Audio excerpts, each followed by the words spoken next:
Welcome back to Riders of the Dawn. This is Stu. This is Jay.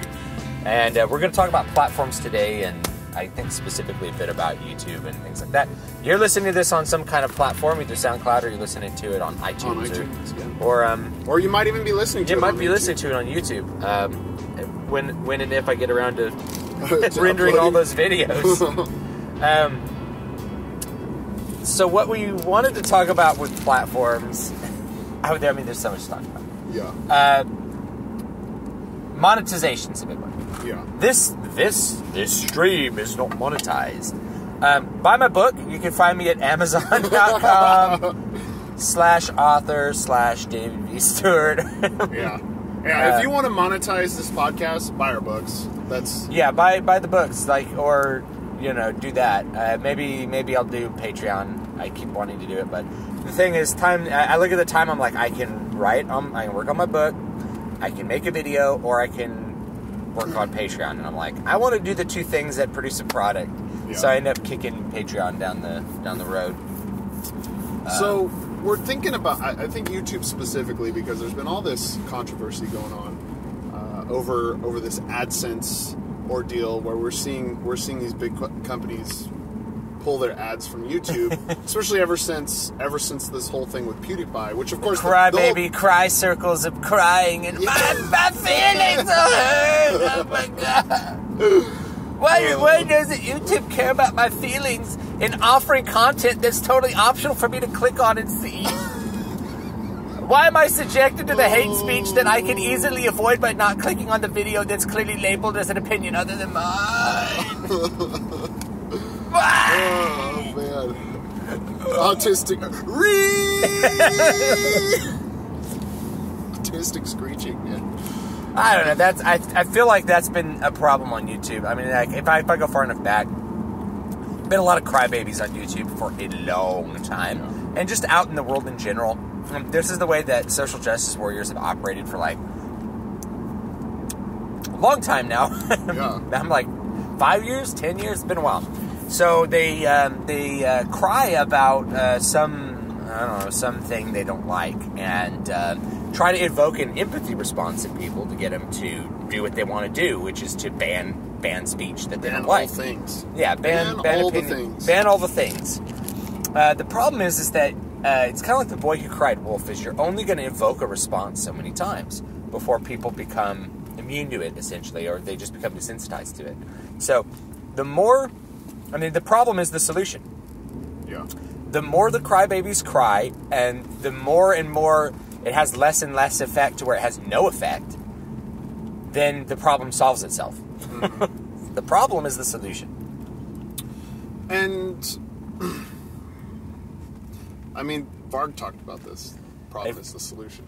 It's gonna with a different result in mind, but there's all this stuff happening, and I mean, you could track it back to Gamergate, but it was happening way before Gamergate. Even. Oh yeah. That's just kind of where it became. So it went overground into the public eye, or at least the internet public eye. And oh my god, the virtue signaling Gamergate. Yeah. It got me to stop reading webcomics by certain people. I don't think you guys know who. It got me to stop reading books by certain people. Maybe you figure out who. Yeah. Well. Then of course, I mean, this whole YouTube thing, especially, I think it's a crybaby tornado, where in the center is the equilibrium where we'll find peace finally, but as we're seeing it now, it seems like everything is just funneling down into the macabre abyss. Yeah, of nothing. Crybabies. Where we're having like YouTubers who are my videos are being demonetized, so I'm more reliant on my Patreon, which is fine because I want my viewers to feel like that they're getting something for their donations. And this whole thing with PewDiePie, I think, really kind of sparked. It was the fire to the gasoline. It really accelerated what was happening, because now it's not just that people are being demonetized, but now ads are being pulled. Yeah. So if you guys didn't catch up on what PewDiePie did, PewDiePie, you know, there's a website called Fiverr, and you can get things for $5. And so he paid somebody $5 to like put up a YouTube video that said something that's like Hitler did nothing wrong. I don't remember what it was. It said death to Jews, which, you know, if you've watched any of PewDiePie's videos, this is clearly a joke. But when the guys, it was, you know, I want you to make a sign, but when you read the sign, it's pronounced subscribe to Keemstar. So, I mean, it was really funny. It was really funny, but, you know, somewhat you take it out of context, and suddenly the biggest YouTuber of all time is anti-Semitic. Like, oh, we're getting rid of this this Disney contract. He's like, I don't care. Yeah, I mean, it ultimately, I don't think it's going to affect. I think it might have actually improved him. Yeah, because I think he gained like 5 million subscribers from that whole fiasco. Because people like me who are just like, well, PewDiePie's a guy who plays games. I don't really care that much about his gaming content, because it's just not. It doesn't really appeal to me. Yeah. And it's not that it's bad or anything, or I think he's stupid or anything like that. I don't hate him or hate his content. It's just it mostly doesn't appeal to me. But I go over and subscribe because he does stuff like that, and I'm like, that's what I want to see. Yeah. I want to see the trolling, and I want to see the perspective of the biggest guy on YouTube. Yeah, I want to see the edgelord. You know. Yeah. And also he talks about the YouTube business occasionally, and that's really valuable because that's somebody who makes all the money on YouTube. Yeah. All the monies he makes. Yeah. Well, and I know at least since I subbed to him, which has been since this article came out, he's gained at least 3 million subscribers. Oh yeah. So the dude, I think his sub numbers went way up. He lost these 2 contracts, which, you know, they traded those contracts for 5 million viewers. Yeah. Oh my God! Yeah. How stupid is Disney or whoever had the contracts? It's just, I can't believe how stupid they'd have to be.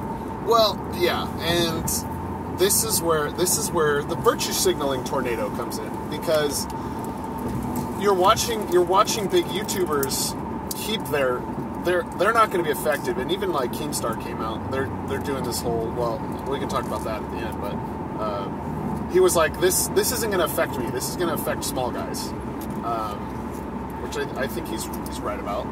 But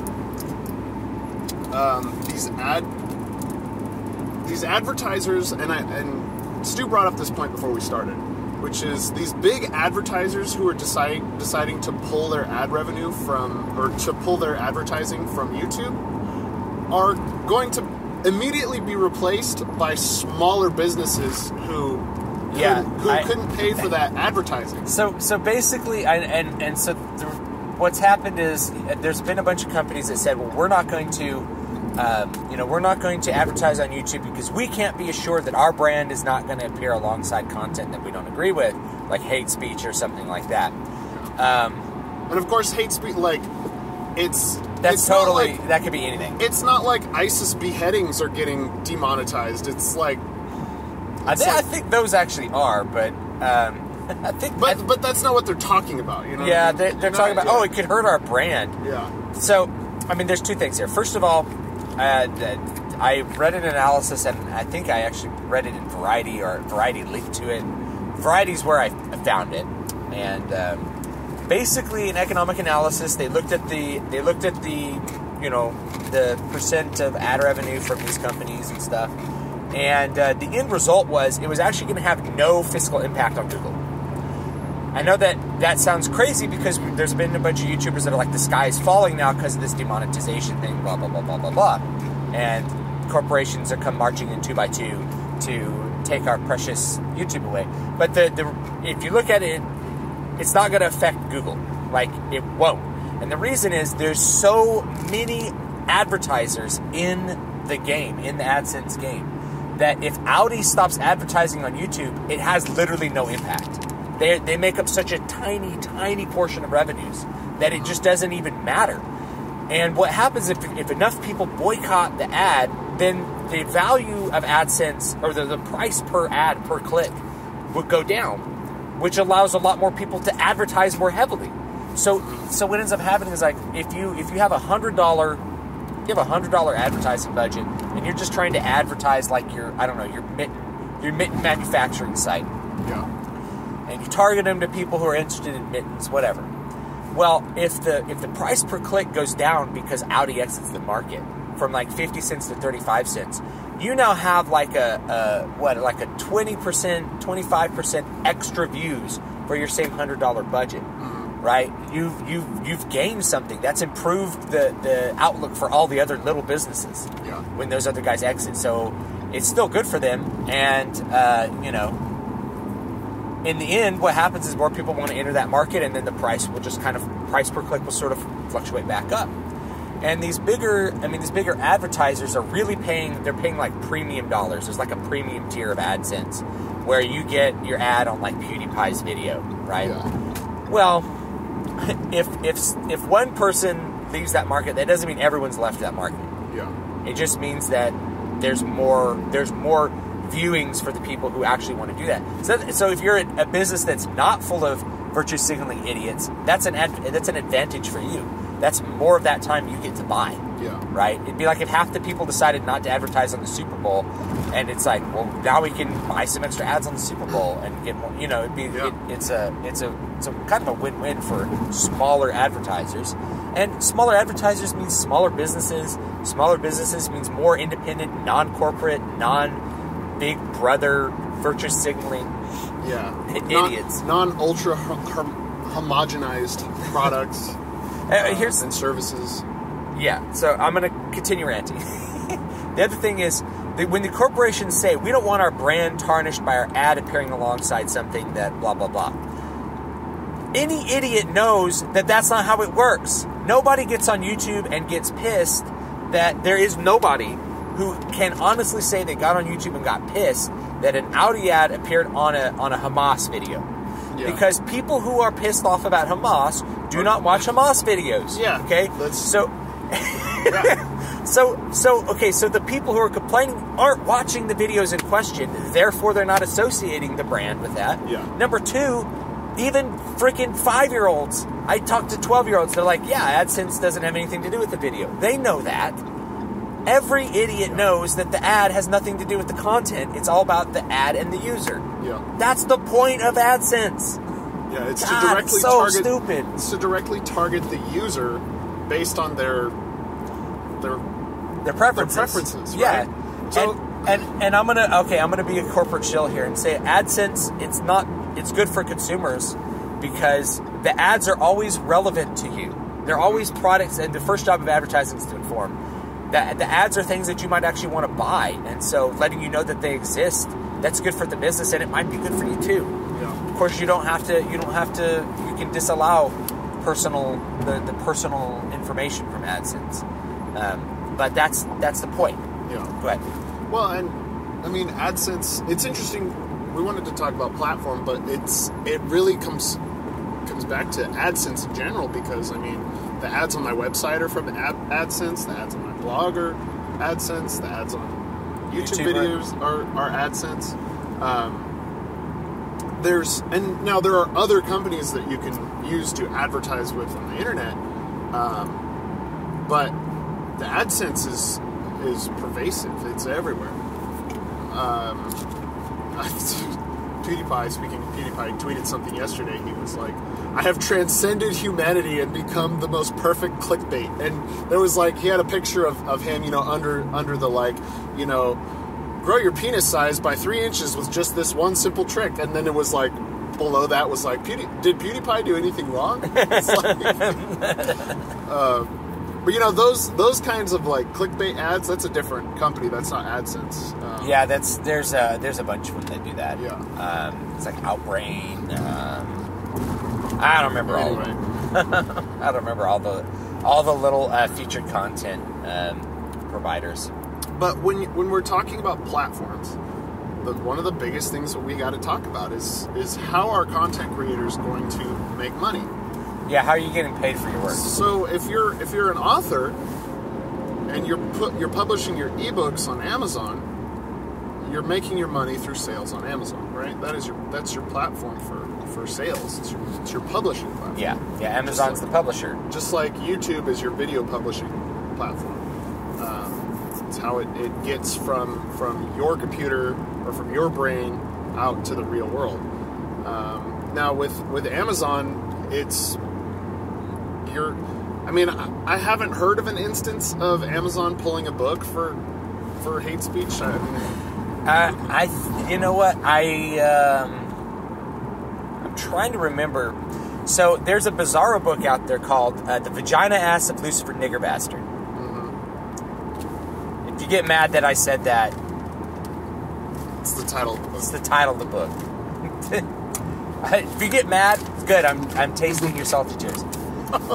So on Amazon, you buy it under some other title. It has like a rainbow book cover, and it's called something else. But you open it up, and that's what it is. It's The Vagina Ass of Lucifer Nigger Bastard. And I think it's because the title was too explicit to actually display to users. But there's all kinds of freaking erotica on Amazon. Like, it's flooded. It's one of these things that, like, I think like if you look at indie books, I'm going to say that they're 50% erotica. Like a full 50%. Because there's so much out there that if you've ever clicked on one on Amazon, Amazon's like, oh, you're interested in erotica. Here's all the gay erotica. And you're like, there's thousands of pages of gay erotica here. Well, even, the indie publishing scene is full of erotica, but so is the traditional publishing scene, I think. Yeah. I think it's well above 50% is erotica. Not really? erotica, or like romance. Yeah. Really? Yeah. Man, a lot. I didn't realize it was that high.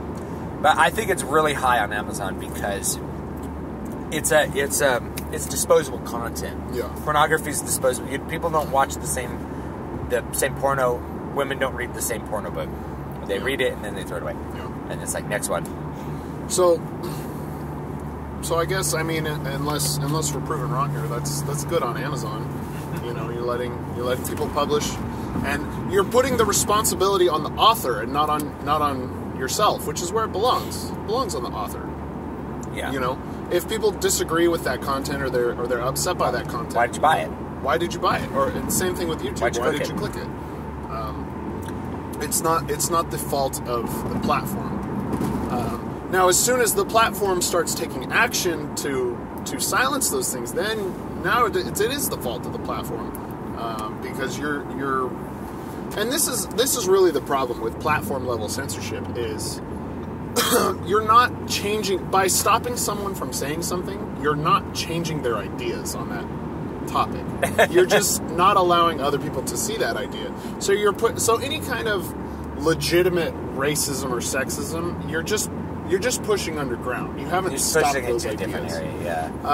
And we've talked about this off air before, which is that like racism and sexism and those kinds of words. Actually, I think we were talking about doing a podcast on the destruction of words. Yeah, the death of words. But you're That don't mean anything anymore.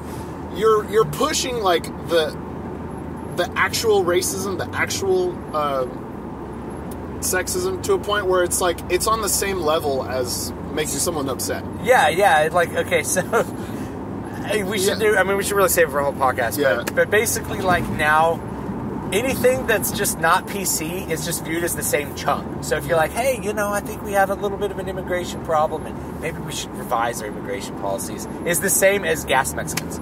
Yeah. Right? It's just like it's on the same level, and even people on the right stop discerning the difference. They're like, here's a guy who says we should chain all the Mexicans together and make them break rocks. And here's a guy who says that we should deport them if they're here illegally. And it's like, it's so great that there's no PC on this website. It's like, you realize there's a difference between those two positions. Yeah, there's a huge difference. So, again, like, we're talking about platforms, but this is the war of ideas. This is the culture war. And it's because we have such big platforms now that I think we're seeing this really is rampant. Yeah, what it is the cry bullies are trying to control the platform to silence the speech. And they're going to silence it however they can. Pulling advertising revenue is one way. Mm-hmm. Because if somebody can't make money off what they're doing, then they're disincentivized from making it. Yeah. So it's kind of what I think Dave Cullen called it, a soft censorship. Yeah. And I think that's a good way of putting it. So you're removing somebody's meal ticket from their speech. People want to pay money to see the speech. You're preventing them from doing that in a certain way. I actually just thought of something. So, if the BBC, actually, by the way, the BBC, of course, they're going to pull advertising from YouTube. YouTube's a competitor. So a lot of the companies that are pulling advertising from YouTube are old media companies. That's the competition. They don't want to support the competition. You don't have to. You don't have to be genius to figure that out. Anyway, so if one of these companies is saying, we don't want our brand to be tarnished by our ads being shown alongside hate speech. Yeah. And you know that AdSense targets the end user. What you're doing with Audi or whoever is pulling it, you're confirming that the people who are interested in your products are all racists. Yeah. You are out and out saying that. You are saying that the people who like our products are definitely racists. Because that's how AdSense works. Because that's how AdSense works. So if your ads are legitimately appearing alongside Hamas content, then why are all the terrorists buying Audis? Riddle me this, because AdSense is targeting to the person, not to the content. Right. It's not like in ye olden days where you put an ad on Friends because you want to capture that 12 to 24 market or whoever it is. Or, whoever watches Friends. Whoever watches Friends. And this is again, I think, part of the crybaby tornado is now not only are people trying to stop things that they think are hateful through platform censorship, they're also on other sites where you're trying to make legitimate points about, policy or you're making content that is, right of center, because of the Overton window shift. Now you're emboldening actual racists or actual sexists to come out and like push that agenda and the people on that website are less likely to care. They're less likely to care or even to say back, because they're like, this person is an ally in my fight against this other thing. And this is why we're just spiraling into oblivion. But I say that, and I think the quote unquote oblivion is actually a really hopeful place. Yeah. Because when everyone has cried wolf for so long, and the problem is the solution. The problem becomes the solution. Yeah, we're going to get to a point where people are going to, and if YouTube does what these corporate cry bullies want, then they'll destroy their platform, and then the business will be on a different platform, and the problem's still the solution. Yeah. Right. So problems have a way of resolving themselves in the end, because what cannot continue won't continue. Now, the other thing is, people have said, well, YouTube doesn't make that much money for Google. It's like one of their worst performing products. But it's part of the whole 360 degrees of what Google does. Yeah. Right? So being able to deliver that video content, it's part of their whole business. It's not just like a separate entity. And you got to remember that, is that if they gave up YouTube, they would be giving up a big part of what makes them money in other areas, selling phones or selling operating systems that deliver ad content, all kind of ad content. I mean, Google is an ad content delivery system. Well, and not only that, you have to think that YouTube is a content creation platform, but it's also just a video hosting site in a lot of cases. So, like, you host your videos on YouTube so that you can put them on your website. Yeah. And that's a huge, like, website hosting and website search indexing. That's part of Google. Yeah, I think the real value that Google delivers to consumers, besides giving them targeted ads, which I know people will find creepy, but besides that is actually the algorithms that help people find the content they want to find. That's really, really important. There's a cow out there with the baby goats. Baby goats! Sorry, I know you're listening to us wherever you are, but we're in the real country. We're like, the baby goats are born in the farm. The baby goats were born. Baby goats were born like last week, so we're watching the baby goats play. So yeah, I mean, we've spent the whole time talking about YouTube, and that's important. What are some alternatives to YouTube? There's VidMe. Amazon has a direct video service that most people don't really know about yet, but is really targeted towards people who are making films. So that's good, and that could be a really big potential moneymaker in a way that you could directly sell your video service or something like that. I thought about putting up maybe some of my video series up on direct video, like the non-argument series or music theory series or something like that. Music theory, probably. And that's something that is... This is something about the free market. Is the free market always will provide a solution to a problem, or it will create something from which there is demand. Yeah. So this next, I don't know, I would say probably within the next 18 months, there is going to be a painful shift within some of these platforms. Now, it'll either be a complete migration of people from one platform to another, or it'll be a resettling of platforms that are current. And there's going to be some rough waters ahead. Yeah. But the eye of the tornado is visible. I think if you kind of take a step back and you look, you can see that there's a calm, hopeful future in front of us.